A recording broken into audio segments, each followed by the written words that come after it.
안녕하세요. 공간통찰 보들련 도서관입니다. 오늘은 회사 출근하기 전에 사무실 들어가기 전에 짧게 영상을 남깁니다. 늦었지만 좀 늦은 감이 있지만 저는 지금 테슬라무로 개종 중입니다. 2020년 가을 정도일 거예요. 제가 그때 테슬라를 한 10주 정도를 샀었어요. 근데 이제 좀 제가 가진 금액 포트 대비 너무 작은 금액이었던 거죠. 그때 이제 코스피 현대차 주식을 좀 더 많이 샀어요. 제가 이제 그렇게 결정했던 것은 테슬라는 그때 좀 많이 고평가라고 생각을 했고, 현대차는 전기차를 만들어 가는데 좀 저평가인 것 같아서 그때 그런 결정을 했는데, 지금 생각해 보면 그 당시 이제 PER이 중요했던 것 같지는 않아요. 성장성, 앞으로 그 구독 경제를 이끌어 나갈 수 있는 어떤 소프트웨어 능력을 가지고 있느냐, 그리고 얼마나 파괴적인 기업이냐, 이런 거에 제가 좀 더 중점을 뒀어야 되는데, 그때는 투자를 시작한 지 이제 얼마 안 된 시점이기 때문에 관가했던 것 같습니다. 최근에 그 주식은 사실 테슬라가 고점이 아니에요. 전 고점이 뭐 1300, 1400달러까지 갔었는데, 지금 1000달러 미만에서 좀 1000달러를 기준으로 왔다 갔다 하고 있죠. 뛰어난 실적 발표임에도 불구하고요. 최근에 금리 인상 등 어떤 외부적인 이슈가 있었기 때문에요.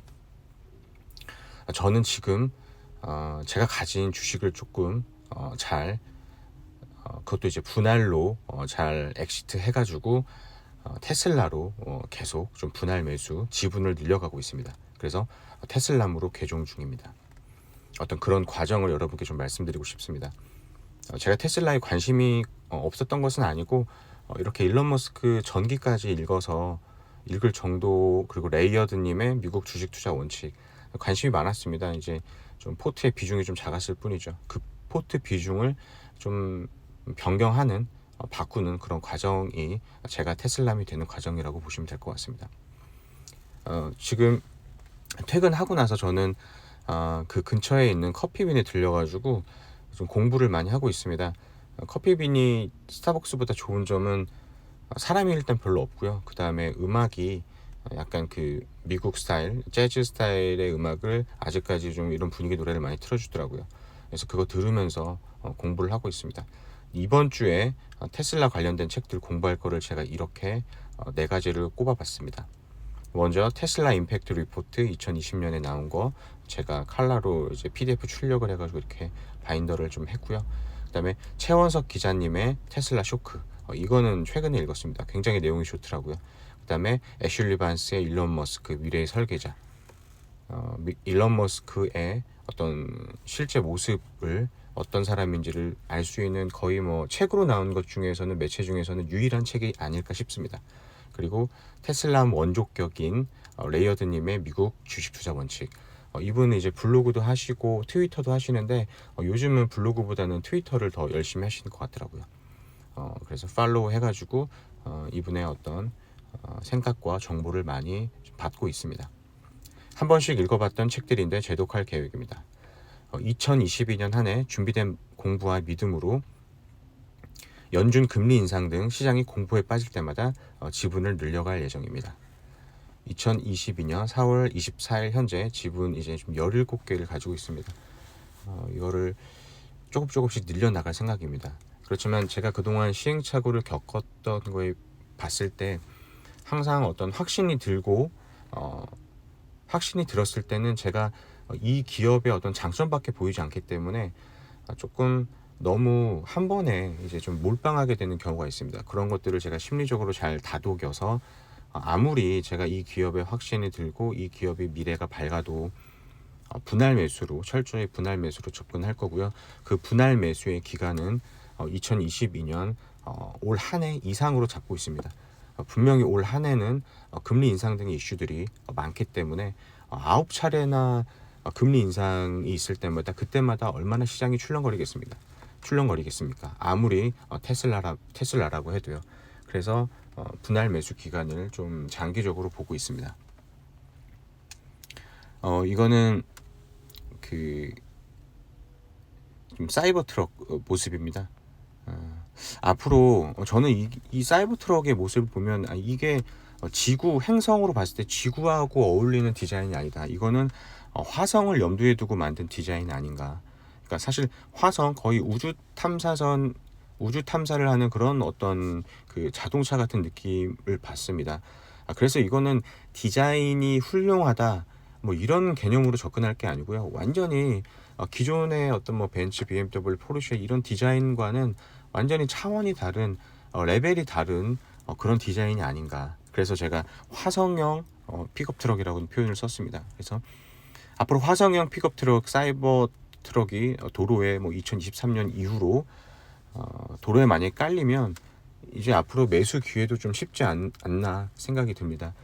아시다시피 미국에서 그 픽업 트럭이 차지하는 비중이 엄청나기 때문에 이 픽업 트럭 시장마저도 테슬라가 만약에 석권한다면 정말 테슬라의 주식은 많이 올라갈 거라고 생각이 듭니다. 요즘 자꾸만 드는 생각이 이 일론 머스크라는 사람이 과연 역사에 100년 한 번 나올까 말까 한 기업가 뭐 포드 정도로 남을 것 같지는 않습니다.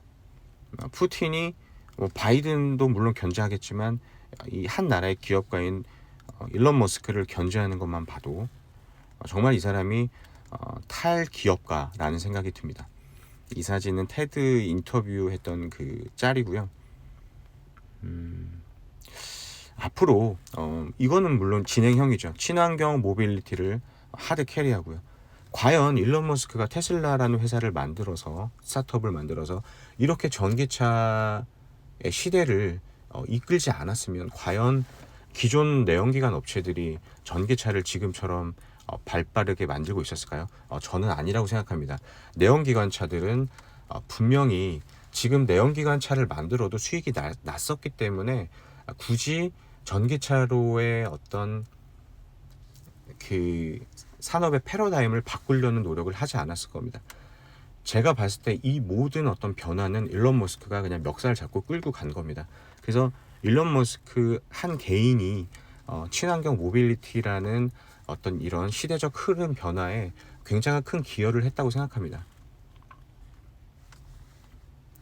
그리고 지금 뭐 거의 사실 제가 봤을 때 이 우주 산업의 항공 산업의 발전은 충분히 그동안 몇십 년 동안 더 이루어질 수도 있었습니다. 그렇지만 미국하고 소련이 이 우주 산업을 발달시켰을 때가 언제냐면 바로 냉전 시대였습니다.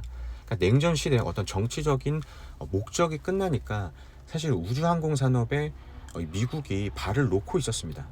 그러니까 나사에 들어가는 나사의 어떤 여러 가지 우주 항공 거기에 이제 들어가는 컴퓨터들도 물론 뭐 말이 이게 너무 업그레이드가 되고 복잡해지면 고장이 잘 나기 때문에 그 우주에 있을 때는 이게 수리가 불가능하기 때문에 오히려 이제 좀 스펙이 낮은 그런 컴퓨터 기계들을 사용했다고 하는데 저는 그게 맞는 말인가라는 좀 의문이 들더라고요.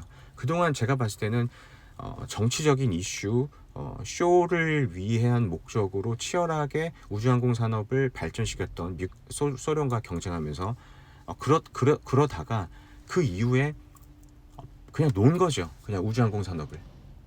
근데 그 침체되고 쇠퇴해져 가는 미국의 우주항공 산업을 민간 기업인 스페이스X, 그 일론 머스크가 살려낸 겁니다.